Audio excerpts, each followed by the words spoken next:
Welcome to my channel weekly vlog. आज का story है खिड़की वाली नन्ही चिड़िया की अनोखी कहानी।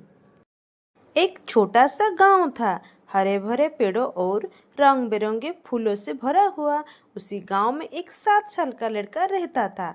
नाम था आरव।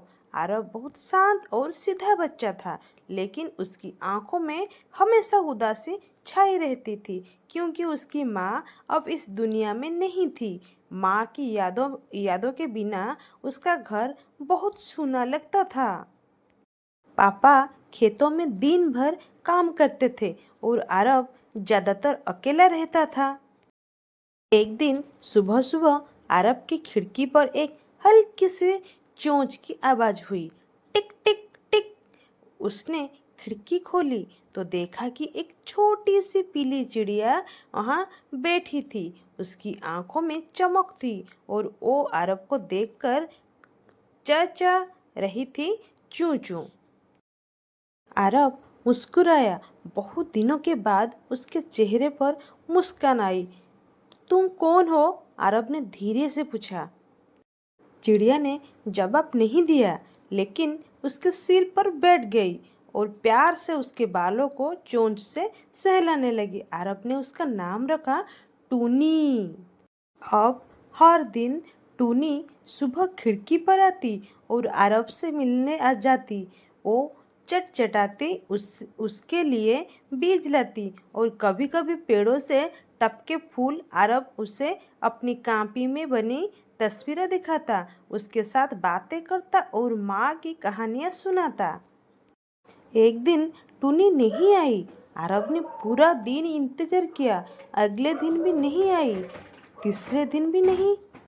आरव का मन बहुत दुखी हुआ। वो सोचने लगा, क्यों टूनी मुझे भूल गए। लेकिन चौथे दिन जब वो खिड़की खोलने ही वाली थी, तभी उसने एक फड़फड़ाहट की आवाज सुनी।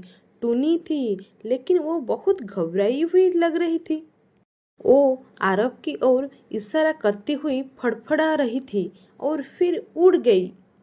आरव समझ गया, शायद टूनी को मेरी मदद चाहिए। वो जल्दी से अपनी जूते पहनी और खिड़की से बाहर कूद गया। टूनी आसमान में उड़ते उड़ते बार बार मुड़कर देखती और आरव उसका पीछा करता गया। वो दोनों गांव के बाहर एक छोटे से जंगल की ओर बढ़े।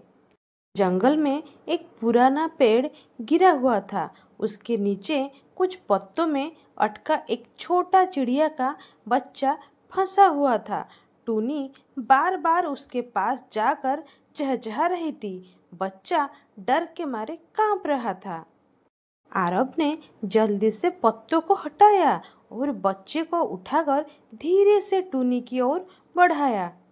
टूनी ने चहचहा कर आरव को धन्यवाद कहा।